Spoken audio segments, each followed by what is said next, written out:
প্রিয় দর্শক, এই সেই রেল লাইন যে রেল লাইন নিয়ে হযরত শাহ সুলেমান ফতেহ গাজী রহমাতুল্লাহি আলাইহি এর একটি অলৌকিক ঘটনার কথা বর্ণনা রয়েছে।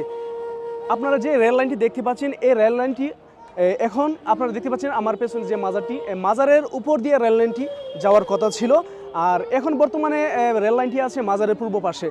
আপনারা হজরত শাহ সুলেমান ফতেহ গাজী রহমাতুল্লাহি আলাইহি এর মাজারের পূর্ব পাশে যে রেল লাইনটি দেখতে পাচ্ছেন, এই রেল লাইনটি মূলত যাওয়ার কথা ছিল হজরত শাহ সুলেমান ফতেহ গাজী রহমাতুল্লাহি আলাইহি এর মাজারের উপর দিয়ে।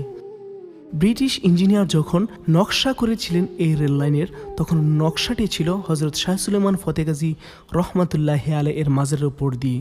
লেবারগণ যখন রেল লাইন কাজ করার জন্য এখানে এসে কাজকর্ম করে যেতেন, পরের দিন এসে দেখতেন তারা এই কাজগুলো অগোছালো অবস্থায় রয়েছে।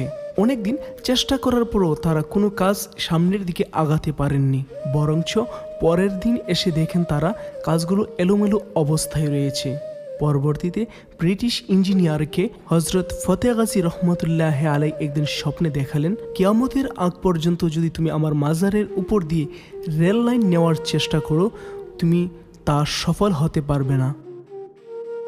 পরবর্তীতে ব্রিটিশ ইঞ্জিনিয়ার বয়ে বৃতস্বস্ত হয়ে তিনি এখান দিয়ে আর রেল লাইন নেওয়ার দুঃসাহস দেখায়নি, বরঞ্চ হজরত ফতেহ গাজী রহমাতুল্লাহি আলাইহি এর মাজারের পাশে এখন বর্তমানে যে রেল লাইনটি দেখতে পাচ্ছেন, মাজারের পূর্ব দিক থেকে ঘুরিয়ে নিয়ে গেলেন।